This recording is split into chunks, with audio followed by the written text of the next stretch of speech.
님의 이름으로 기도하옵나이다. 아멘.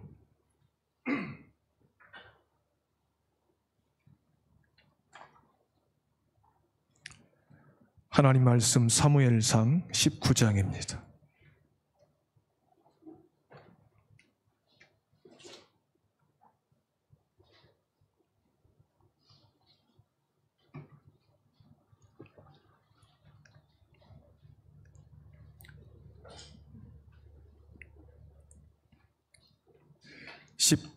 (18절부터) (24절까지입니다) 여러분과 제가 한 절씩 차례대로 받들어서 읽겠습니다. 다윗이 도피하여 라마로 가서 사무엘에게로 나아가서 사울이 자기에게 행한 일을 다 전하였고, 다윗과 사무엘이 나요스로 가서 살았더라.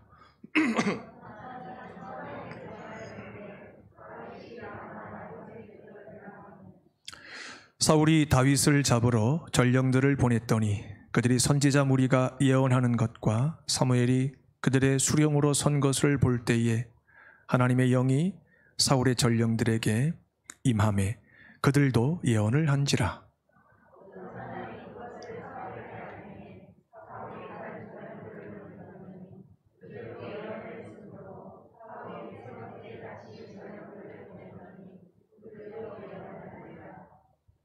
이에 사울도 라마로 가서 세구에 있는 큰 우물에 도착하여 물어 이르되 사무엘과 다윗이 어디 있느냐? 어떤 사람이 이르되 라마 나요스에 있나이다.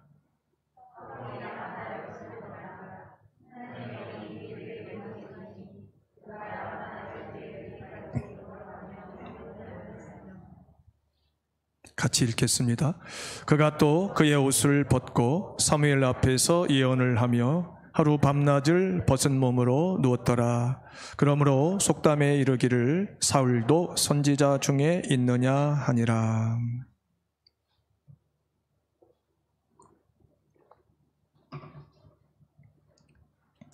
라마 나요스로 간 두 사람의 이야기를 통해서 나에게, 우리에게, 내 가정, 우리 교회에 들려주시는 주님의 음성을 꼭 듣게 되기를 축원합니다.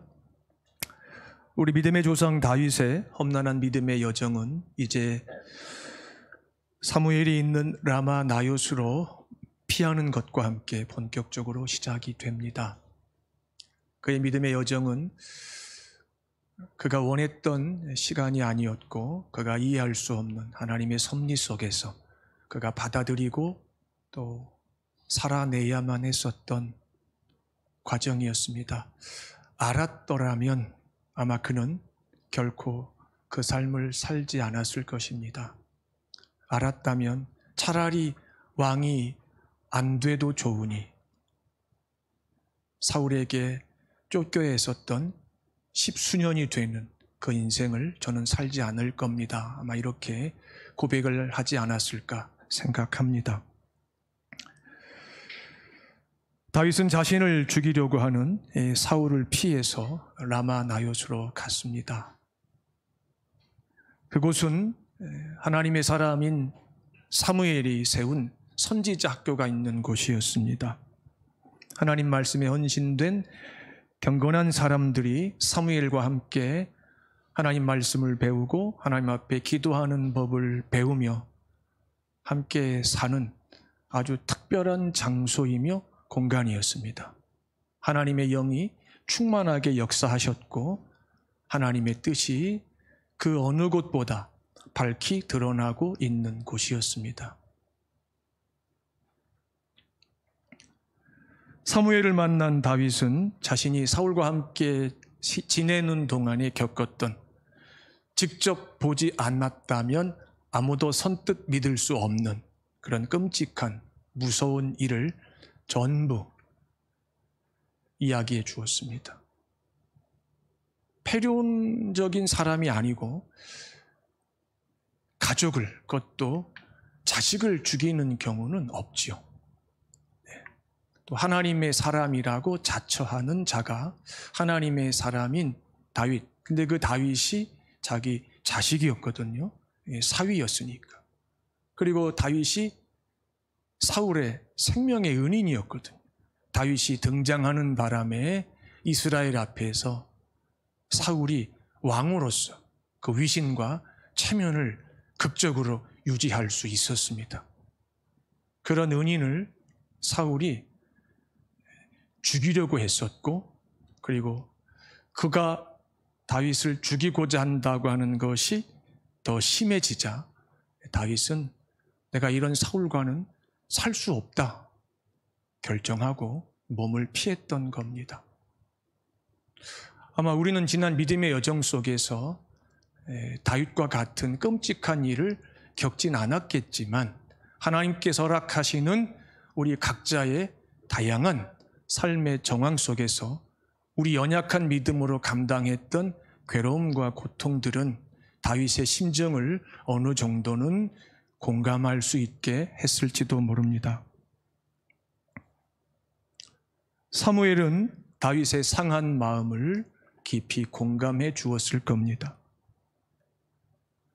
다윗 입장에서는 자기 이야기를 남의 이야기로 듣지 않고 자신의 이야기처럼 들어주는 이 사무엘을 통해서 다윗은 하나님의 위로도 분명히 누렸을 것입니다. 이보다 더 중요한 것은 이제 하나님의 사람인 사무엘이 성령의 감동을 받고 들려주는 신중한 조언과 권면을 통해서 다윗은 인간이 결코 헤아릴 수 없는 하나님의 선하신 뜻의 신비한 역사에 대한 이해를 어렴풋하게 하기 시작했을지도 모르겠습니다. 하나님 앞에서 지금까지 순종으로 일관했던 다윗에게 하나님이 허락하시는 이 신비한 고난, 이것을 받아들이는 것이 인간의 능력으로는 불가능합니다. 다윗 때에도 불가능하고 오늘 내가 사는 이 시대에도 불가능합니다. 그런데 그것이 분명히 불가능한 현실인 것은 틀림없지만 그것을 하나님 자녀 개개인의 삶 속에서 허락하시는 하나님의 선하신 뜻에 대한 이해는 하나님께서 또 다른 측면에서 가능하게 하신다는 거죠. 무슨 뜻이냐면은 다윗은 살기 위해서 피했던 라마 나요스에서 자신이 감당할 수 없는 하나님이 허락하신 이 끔찍한 일들을 받아들이는 법을 이제 사무엘의 가르침을 통해서 조금씩 배웠을 것이며 그 과정에서 인간의 제한된 이해로는 영원히 헤아릴 수 없는 하나님의 선하신 뜻에 대한 새로운 이해도 경험하기 시작했을 겁니다. 이것이 다윗의 믿음의 여정과 오늘 내 믿음의 여정 속에서 반복해서 나타나는 하나님의 일하심입니다. 교회가 바로 이 일에 대한 목격자이며 증인으로서 세상 앞에 서 있는 것입니다. 이것이 다윗이 라마 나요스에서 입었던, 지금까지 경험하지 못했던 하나님의 새로운 특별한 은혜였습니다. 인간적으로 생각할 때 우리가 다윗이 한번 되어볼 필요가 있죠. 이쯤 되면 다윗은 사울에 대한 적개심과 분노를 얼마든지 가질 수 있습니다. 가지지 않는다는 것이 이상한 거죠. 한번 생각해 봅시다. 여러분이 선으로 일관했는데 상대방이 무슨 이유에서인지 그것을 끊임없이 거절하면서 여러분에 대하여서 분노를 표출하고 뒤에서 여러분을 음해하고 다른 사람들이 여러분을 오해하게 만들고 그리고 급기야는 여러분의 인격을 사람들 앞에서 무참하게 짓밟는다고 한번 가정해 봅시다. 불가능한 일 아니거든요. 사람 사는 세상에서 지금도 이 땅 곳곳에서 일어나는 일들입니다. 근데 그 일의 당사자, 피해자가 나라고 한번 가정해 보자는 거죠. 그랬을 때 나에게 그 엄청난 끔찍한 일을 가하는 가해자에 대해서 내가 할 수 있는 첫 번째 본능적 반응이 무엇일까요? 나도 그를 향하여 분노하는 겁니다. 최악의 경우에는 오늘 우리 같이 죽자. 우리 끝내자. 이렇게 악을 써대는 겁니다. 다윗이 그렇게 할 수 있었습니다. 아니, 그렇게 해야만 했었습니다. 왜? 그게 사람이니까요.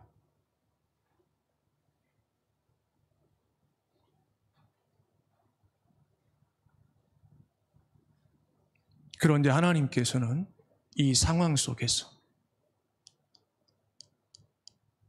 다윗의 마음을 주장하고 계셨습니다. 다윗이 자기 마음의 주인처럼 행세할 수 있는 여건이었는데 하나님이 다윗의 마음의 주인이셨습니다. 우리가 하나님을 예배하는 여러 가지 선한 목적이 있습니다. 그 목적 중에 가장 중요한 것이 무엇이 되어야 할까요? 하나님, 제가 오늘 이 자리에 예배하러 오기 전까지 하나님 앞에서 본의 아니게 때로는 의식적으로 제가 말하고 느끼고 행동하는 과정에서 제가 제 마음의 주인이었습니다. 하나님, 제가 하나님을 예배하는 이 시간 제 마음의 주인이 제가 아니고 하나님이신 것을 다시 한번 가르쳐 주시고 깨닫게 해 주십시오. 이것이 우리가 하나님을 예배하는 과정에서 예배하는 시간에 가장 먼저 구해야 되는 복과 은혜입니다. 그래서 시편 기자가 이렇게 노래합니다. 내 안에 정한 마음을 창조하시고 내 속에 정직한 영을 새롭게 하옵소서. 이렇게 말합니다. 예수님께서 산에서 천국 복음을 증거하실 때 제일 먼저 하신 말씀이 뭐였죠? 심령이 가난한 자는 복되도다고 하셨어요. 심령이 가난하다고 하는 말은요, 다른 말로 표현하면은 그 마음의 주인이 자기가 아니고 하나님인 자는 복되다, 이런 뜻입니다. 하나님께서는 살기 위해서, 단지 살기 위해서, 지금 죽을 수는 없으니까 라마 나요스로 피한 이 다윗, 하나님 앞에서 지금까지 겸손하고 가난한 자로 출입했던 그의 마음을 하나님께서 어떻게 하셨을까요? 적극적으로, 비상적으로 간섭하셔서 견고하게 하셨습니다. 오늘 하나님을 예배하는 여러분들의 심령이, 여러분들의 마음이 여러분의 손에 있지 않고, 여러분의 감정에 있지 않고, 여러분의 그릇된 의지에 있지 않고 지극히 선하신 하나님의 손 안에 올려지고 드려질 때 하나님께서 원하시는 대로 여러분과 저 우리의 마음을 새롭게 빚어주시기를 주의 이름으로 축원합니다. 이 자리가 그런 자리여야 합니다. 라마 나요스로 피한 다윗의 마음에 어느 순간 하나님의 평강이 임하셨고 충만하게 역사하시기 시작합니다. 그래서 그는 이제 더 이상 라마 나요스에 머무를 수가 없고 또다시 다른 곳으로 도망해야 되는 시간이 되었을 때 라마 나요스를 떠나면서 처음 왔을 때보다 그곳을 떠날 때 자기를 죽이고자 했었던 사울에 대한 다윗의 긍휼과 연민과 사랑과 인자가 더 깊고 풍성해진 것을 그의 영혼이 분명히 깨달았을 겁니다. 이것이 다윗이 하나님의 신비한 인도하심 속에 처음으로 피했던 피난처인 라마 나요스에서 그가 자기가 전혀 기대하지 못했던, 그러나 하나님께서 이미 예비하고 계셨던, 그가 받았던, 그가 누린 하나님의 특별한 은총이었습니다. 그는 라마 나요스를 떠나면서 손으로 악을 이기는 것이 무엇인지를 다시 한번 새롭게 깨닫게 됩니다. 분명히 처음 도착했을 때는 혼란스러웠겠죠. 차마 골리앗처럼 죽일 수는 없고, 왜? 하나님께서 기름 부어 세우신 종이고 이스라엘의 왕이니까, 그리고 자기 부모니까, 아버지니까. 그렇기 때문에 다윗의 마음이 더 무너지고 찢어졌을 겁니다. 아마 혼비백산했다고 표현해야 맞겠죠. 그 지경이 되면 타인에 대한 배려라고 하는 것은 사실은 불가능한 일입니다. 내가 미치기 직전인데 무슨 타인에 대한 인자와 관용과 긍휼을 베풀 수가 있습니까? 불가능한 겁니다. 그런데 그런 심정으로 도착했던 그 특별한 곳에서 하나님께서 예비하신 지금까지 한 번도 경험해 본 적이 없었던 새 은혜를 받음으로 그곳을 다시 떠나게 되었을 때에 그의 얽혔던 감정들이 다시 정돈이 되고 하나님의 은혜 속에서 자기를 죽이고자 하는 사울에 대한 다윗의 연민은, 다윗이 그에게 베풀고자 있었던 하나님의 인자와 긍휼은 훨씬 더 깊어졌었다는 말입니다. 이것이 우리가 다윗의 라마 나요스의 이야기를 통해서 들어야 되는 주님의 세미한 음성입니다. 하나님을 사랑하는 자는 어떤 상황에서도 사람을 두려워하지 않는다는 믿음을 또 배웁니다. 우리가 믿음을 지키기가 왜 어렵습니까? 세상이, 우리가 매일 상대해야 되는 불신자들과 신자들이 우리를 공감하지 않고 때로는 이해관계 속에서 우리를 적대시하고 우리를 유혹하고 우리를 이용하려고 하기 때문에 그렇지 않습니까? 그런 자들에 대해서 우리가 갖는 첫 번째 감정, 두려움입니다. 긴장입니다. 이것을 이길 수 있는 능력이 이 세상에는 없습니다. 이 두려움을 다양한 형태로 우리 안에서 역사하는, 우리를 하여금 겁을 집어먹게 하고 믿음을 포기하고 싶은 유혹을 갖게 하는 이 두려움을 다루어낼 수 있는, 이 세상에는 없는 하나님에게만 있는 그 유일한 능력이 무엇일까요? 하나님의 사랑입니다. 공의로우신 사랑. 죄와 그 죄를 가지고 있는 내가 아닌 다른 인격체를 정확히 구별해가지고 죄는 미워하되 그 죄 때문에 나에게 여러 가지 형태의 핍박을 가하는 상대를 끝까지 사랑할 수 있는 하나님의 공의로운 사랑만이 모든 형태의 두려움을 얼마든지 감당해 낼 수 있는 우리가 되게 합니다.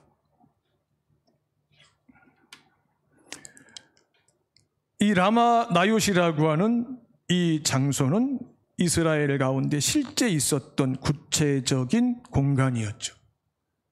이 이야기가 내 이야기가 되기 위해서는 나의 라마 나요, 하나님께서 내 믿음의 여정에서 허락하신 나의 라마 나요, 하나님과 내가 특별하게 만나야 되는, 개인적으로 인격적으로 친밀하게 교감해야 되는 나의 라마 나요시 어디냐는 거죠. 여러분의 라마 나요스는 어디입니까? 하나님은 이 땅에 잠시 살아야 하는 모든 하나님의 자녀들에게, 그들이 속한 교회가 특정한 날 모여서 하나님을 예배하는 바로 그 장소, 예배당 그리고 주일 예배가 모든 하나님의 자녀들에게 공평하게 허락하신 개인의 라마 나요시 되게 하십니다. 이것이 우리가 이 땅에서 사는 동안에 그 무엇을 잃어버린다 할지라도 끝까지 지켜내야만 하는 가장 소중한 것입니다. 이것과 바꿀 수 있는 것은 이 세상에 없습니다. 왜? 바로 이 나의 라마 나요스에서 내 믿음이 정체성을 확립하고 내 믿음이 견고해지고 무너진 내 마음이 다시 일으켜지고 내가 내 마음의 주인인 줄 알고 살았던 한 주간을 하나님 앞에 겸손하게 회개하고 나를 내 마음을 창조하시고 구원하시는 하나님께 내 마음을 다시 기꺼이 내어드릴 수 있는 곳이 주일 예배이며 주일 예배가 드려지고 있는 내가 속한 교회가 모이는 특별한 장소, 예배당이기 때문에 그렇습니다. 그렇게 따지고 보면 우린 지난 한 주간 동안 믿음으로 사는 것이 쉽지 않고 어떤 이에게는 숨이 턱까지 찰 만큼 힘들어서 우리는 살기 위해, 우리는 숨을 쉬기 위해 우리는 오늘 하나님 앞에 피했는지도 모릅니다. 우리의 선택과 결정은 하나님께서 보실 때 옳았으며 그것은 하나님이 우리 한 사람 한 사람을 인격적으로 완전하게 간섭하시고 인도하신다는 증거입니다. 따라서 주일 예배를 드릴 때 우리가 사모하고 무슨 일이 있어도 반드시 받아서 소유해서 돌아가야 되는 그 은혜가 있다면 그 은혜는 사무엘상 19장 18절 이하에서 다윗이 라마 나요스에서 받았던 그 은혜와 같은 은혜입니다. 성격과 내용과 의미가 같아야 합니다. 왜? 한 하나님에게서 나는 가장 좋은 것들이기 때문입니다. 이제 다윗의 라마 나요스 이야기를 정리합니다. 다윗이 라마 나요스에 잠시 머무는 동안에 그의 대적 사울을 더 불쌍히 여기며 하나님께서 허락하신 신비한 고난에 대해서 다윗이 새로운 이해를 갖게 된 것처럼 우리는 매 주일마다 하나님을 찾아와서 하나님께 피하며 하나님 앞에 영과 진리로 예배하는 이 자리에서 내게 허락하신, 내가 만나게 하시는, 내가 사귀어야 되는, 내가 섬겨야 되는 모든 사람과 그리고 내가 선택하지 않았던 하나님에 의해서 내게 부과된 모든 환경을 선하게 해석하여 하나님이 나를 반드시 하나님이 원하시는 그 최종 목적지까지 데려가시며 인도하신다고 하는 그 믿음을 우리는 하나님께서 내게 허락하신 나의 라마 나요스에서 배워야 되며 그 은혜를 받아야 합니다. 그리고 돌아가야 됩니다. 그냥 1시간 남짓 예배를 드렸으니까 이번 주일은 별일 없겠지. 불신자에게도 있는 종교심을 그냥 최소한 충족시킨 상태에서 이 자리를 떠난다면 그것은 하나님께서 너무나 슬퍼하시는 일입니다. 다윗의 라마 나요스는 하나님이 심히 기뻐하시는 장소이고 시간이고 공간이었습니다. 오늘 나의 라마 나요스는 하나님께서 보실 때 어떻습니까? 우리 신앙 양심에 거리낌이 없을 만큼 내 라마 나요스는 다윗의 라마 나요스입니다. 이렇게 고백할 수 있습니까? 저는 여러분들이 그런 은혜를 입게 되시기를 주의 이름으로 축원합니다. 두 번째 이야기입니다. 사울의 라마 나요스. 다윗만 라마 나요스를 갖지 않고 사울도 갔습니다. 왜 갔습니까? 사울이 하나님에게 피하기 위해서 갔습니까? 자기 죄를 자복하기 위해서 갔습니까? 사무엘을 만나서 제사를 드리고 하나님 앞에 긍휼히 여김을 받기 위해서 갔습니까? 아닙니다. 자기가 죽이고자 하는 다윗이 라마 나요스에서 사울과 함께 살고 있다는 소식을 듣고 갑니다. 왜? 가서 잡아다가 죽이기 위한 것이 목적이었습니다. 처음부터 가지 않았습니다. 3번에 걸쳐서 사울의 전령들을 보냈습니다. 사울의 지시대로 움직이는 자들이죠. 그런데 3차례에 걸쳐서 사울이 똑같은 짓을 했는데 그들이 똑같은 경험을 하고 돌아옵니다. 그들이 라마 나요스에 도착했더니 하나님의 영이 사울의 전령들에게 역사하셔서 예언을 하는 겁니다. 예언자들이 아닌데, 선지자들이 되려고 간 것도 아닌데 다윗을 잡아오라, 산채로 잡아오라, 내가 보는 데서 내가 죽여야 되겠다, 이 명을 수행하기 위해서 갔습니다. 동기가 이미 하나님의 뜻과 정면으로 충돌하는 것이었습니다. 악한 것이었습니다. 사주한 자가 더 악하지만 하나님을 두려워하고 사울과 다윗 중에 누가 하나님의 뜻에 합당한 자인지 분별할 수 있다면은 이 전령들은 어떤 반응을 해야 됩니까? 가면 안 되는 겁니다. 근데 갔다는 거죠. 무슨 상관이 있을까요? 제가 어떻게 돼가지고 여러분에게 성경과 상관없는 하나님의 뜻이 아닌 것을 요구하실 여러분들은 제 앞에서 눈을 동그랗게 뜨시고 거절하셔야 됩니다. 여러분이 살고 제가 사는 길입니다.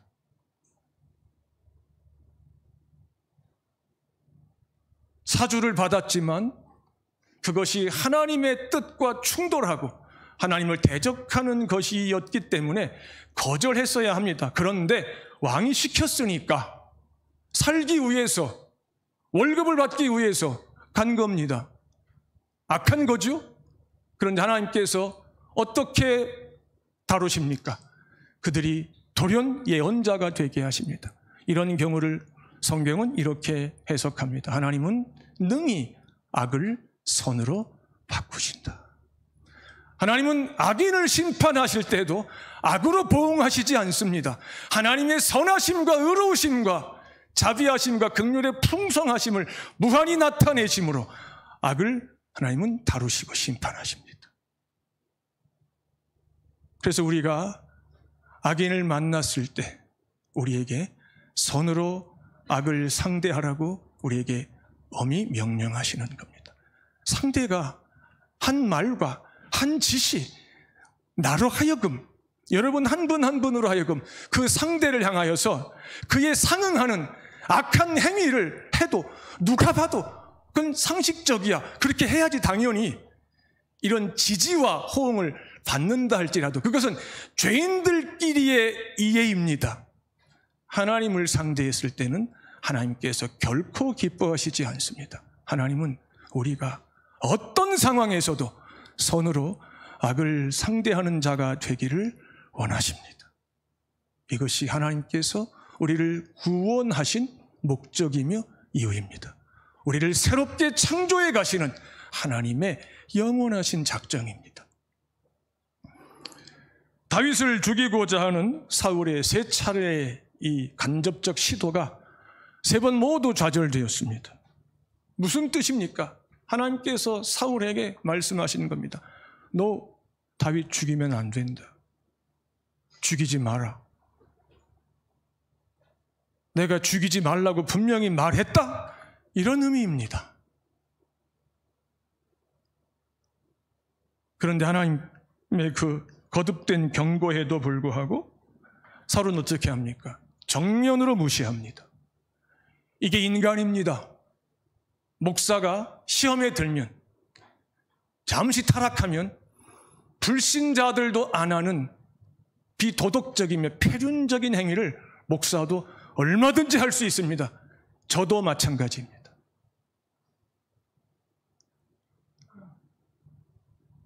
하나님의 자녀라고 하는 지위, 하나님의 종이라고 하는 일시적인 신분이 그의 믿음을 어떤 상황 속에서도 자동적으로 보장하지 않습니다.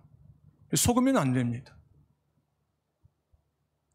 하나님의 자녀가 시험에 들게 되면은 하나님 앞에서 겁이 없어집니다. 이것이 가장 위험천만한 상황입니다. 사울이 바로 그런 경험을 하는 중입니다. 직접 라마 라이엇으로 갔습니다. 하나님께서 보내신 자기 자식인, 자기를 가장 결정적으로 도울 수 있는 다윗에 대한 사울의 이 본능적 질투와 시기와 미움이 어느 순간에 하나님의 뜻 앞에서도 감각이 없는 자가 되게 한 겁니다. 그래서 하나님에 대한 일말의 두려움조차 내던져버립니다. 하나님에 대한 일말의 두려움. 우리가 뉴스에서 우리 이웃 중에서 어떤 사람이 도저히 용납할 수 없는 폐륜 행위를 했을 때 우리가 혀를 차면서 이렇게 이구동성으로 말합니다. 일말의 양심도 없는 사람이네. 근데 사울은 이 순간 라마 나요스로 가면서 하나님을 향한 일말의 두려움도 없었어요. 있었다면 갈 수가 없는 거예요. 가서는 안 되는 거예요. 무슨 말입니까? 하나님을 향해 등을 진 사울의 마음에서 일어나는 죄의 열매들인 미움과 다윗에 대한 적개심이 하나님에 대한 두려움보다 더 컸어요. 죄의 지배 가운데 있었던 거예요. 이스라엘 가운데 등장할 때는 그 누구보다도 은혜의 지배 가운데 있었던 사람이었어요.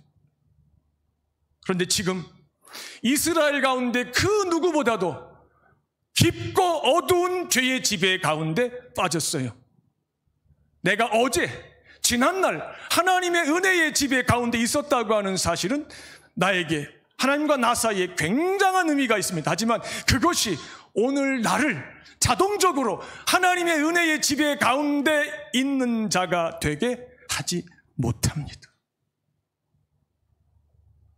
명심해야 됩니다. 그럼에도 하나님의 영이 라마 나요스로 구직하는, 꾸역꾸역하는 제 정신이 아닌 상태에서 가고 있는 사울에게 강력하게 역사합니다. 그가 보낸 전령들은 라마 나요스에 도착했을 때 예언을 했어요. 그런데 사울은 이미 도착하기 전에 라마에서 라마 나요스로 가는 그 과정에서 어느 특정한 지점에서부터 이미 예언을 하기 시작합니다. 성경에 보니까 예언을 하면서 걸어갔다고 나와 있어요.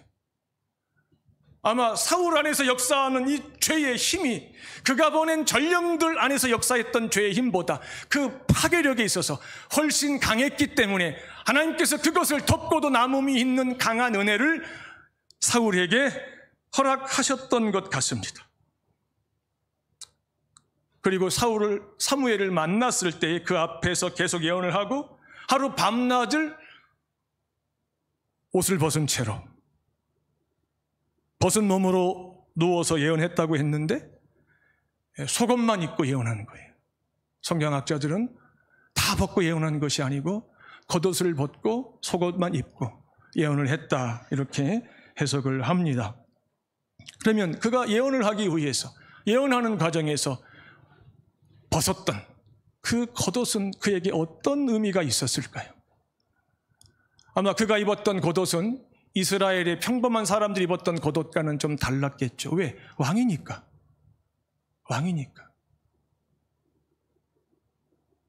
어쩌면 그가 그 옷을 입고 있었기 때문에 어느 순간부터 그가 마치 하나님인 양 자기 마음의 주인이 되어서 하나님께서 이스라엘을 위해서, 하나님의 영광을 위해서 세우신 다윗마저도 죽여야 되겠다, 제거해야 되겠다, 그런 죄의 세력에 묶이기 시작했는지도 모르겠습니다. 그런 사울에게 하나님께서 은혜를 베푸셨던 겁니다. 이번에도 하나님은 선으로 악을 바꾸어 가고 계셨는데 사울이 그런 하나님의 의도에 대해서 전혀 깨닫지 못하고 있습니다. 무슨 말입니까? 그가 옷을 벗고 예언을 한 이후에 그가 일어나서 자기 죄를 자복하고 다윗에게 진정한 용서를 구하고 다윗을 데리고 자기 왕궁으로 돌아와서 하나님께서 다윗을 왕으로 세우실 때까지 그가 다윗을 지키는 자의 삶을 살았다는 이야기가 그 이후에 단 한 줄도 없습니다. 엄청난 은혜를 경험했고 예언도 했고 하나님께서 그의 죄가 그를 집어삼키지 못하도록 다루셨음에도 불구하고 그가 그 자리에서 하나님 앞에 보여드렸어야 될 마지막 자세, 내 안에 정한 마음을 창조하시고 내 속에 정직한 영을 새롭게 하옵소서, 이 간구가 그에게서 나오지 않았습니다. 이런 경우를 가리켜서 은혜를 헛되이 받았다. 성경은 이렇게 해석합니다. 은혜가 임한 것, 말로 표현할 수 없이 중요한 사건입니다. 하늘 아래 가장 중요한 사건이 뭘까요? 하나님이 특정하신 한 죄인에게 하나님의 은혜가 일방적으로 임한 겁니다. 우리 모두가 그 은혜의 수혜자가 되었기 때문에 이 자리에 모인 겁니다. 우리 중 누구도 먼저 하나님을 찾아가서 새 사람이 되고 싶으니 은혜를 주십시오라고 구했던 사람은 아무도 없습니다. 아무도 없습니다. 하나님의 은혜가 한 개인의 영혼과 육체 가운데 임한 것이 하늘 아래 가장 큰 사건인데, 그것보다 더 큰 사건이 있습니다. 그 은혜를 허락하실 때 하나님의 궁극적 목적, 은혜를 받은 그의 심령이, 마음이, 삶이, 가치관이, 인생이 근본적으로 바뀌는 것, 이것이 하나님께서 은혜를 베푸실 때 하나님께서 의도하신 최고의 선입니다. 사울에게는 은혜가 임했습니다. 그런데 그 은혜가 그를 바꾸지 못했습니다. 무슨 말입니까? 사울 안에 있는 죄를 적당히 억제하고 통제하는 선에서 타협을 했던 겁니다. 누가? 사울이. 하나님은 그 은혜로 사울 안에 있는 죄를 죽이라고 하셨는데 사울이 결정적인 순간에 또 하나님의 그 선하신 뜻과 의도를 외면합니다. 여러분, 우리가 주일에 나의 라마 나요스에서 하나님이 세우신 무명의 목사가 선포하게 하시는 하나님 말씀을 들을 때 다는 아니겠지만 그 중에 한마디, 한 문장이 내게 하나님의 특별한 은혜로 역사할 수 있습니다. 그러면 내 영혼이 감동도 할 수 있습니다. 그러나 그것은 시작이어야 합니다. 거기서 멈추어 버리게 되면 우리 역시 은혜를 받았지만 본의 아니게 은혜를 헛되이 받은 자가 되어서 한 주간을 또 낭비하게 됩니다. 그래서 사울의 라마 나옅 이야기도 우리가 하나님 앞에서 깨어있지 않으면, 우리가 하나님 앞에서 끊임없이 엎드리지 않으면 내 이야기가 될 수 있다고 하는 사실입니다. 한국에 교인들이 많이 모이는 교회는 교인들이 교회에 올 때 자가용을 가지고 오잖아요. 그래서 인근에 있는 학교에 임시로 주차장으로 사용을 하지요. 주차를 하고 그리고 예배를 마치고 돌아갈 때 서로 먼저 나가고 싶으니까 엉키지 않겠습니까? 당연한 겁니다. 그 과정에서 같은 교인인데 삿대질을 합니다. 그게 뭡니까? 은혜를 헛되이 받은 겁니다. 죽이겠다는 원수도 아닙니다.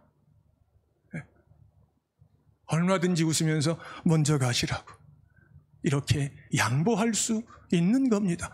불신자들 중에도 도덕적으로 윤리적으로 성숙한 사람들도 안 하는 짓을 하나님을 아버지라고 부르는 자녀들이 주일 예배를 드리고 집으로 돌아갈 때 습관적으로 반복한다는 겁니다. 무엇입니까?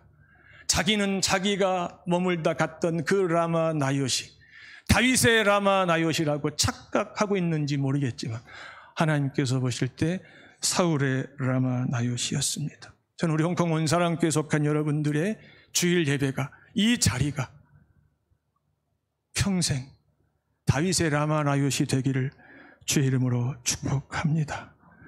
은혜가 분명히 임했음에도 불구하고 내 안에 하나님이 지목하신 특정한 죄를 분명히 죽이지 못하고 단지 그 죄의 세력을 일시적으로 억제하고 통제하는 선에서 내가 타협을 하고 있다면 나의 라마 나옅은 아직 다윗의 라마 나옅이 아닙니다. 사울의 라마 나옅입니다. 내가 사울의 라마 나옅에 머물고 있는데 어찌 내 곁에 있는 내 지체들, 내 가족들, 내 형제들이 하나님 앞에서 복될 수 있겠습니까? 저는 여러분과 우리가 이 땅에 사는 동안에 혹여라도 사울의 라마 나옅을 더 이상 반복하지 않게 되기를 주의 이름으로 축원합니다. 바울의 고백대로 이제 더 이상 내가 살지 않고 내 안에 그리스도께서 사신다고 하시는 하나님의 선언에 우리가 집중할 때, 주목할 때 다윗의 이야기는 다른 누구의 이야기도 아닌 나의 이야기가 될 것입니다. 하나님께서 함께 하시는 언젠가는 마치게 될 험난한 믿음의 여정에는 반드시 하나님의 종 다윗을 새롭게 했던, 더 강하게 했던, 더 온유하고 겸손하게 했던 그 라마 나요시, 나를 위해서도, 다른 누구도 아닌 나를 위해서도 믿음의 고비마다 하나님께서 예비하시고 나를 기다리고 계신다고 하는 이 하나님의 약속을 끝까지 믿으시기를 주의 이름으로 축원합니다. 기도합시다.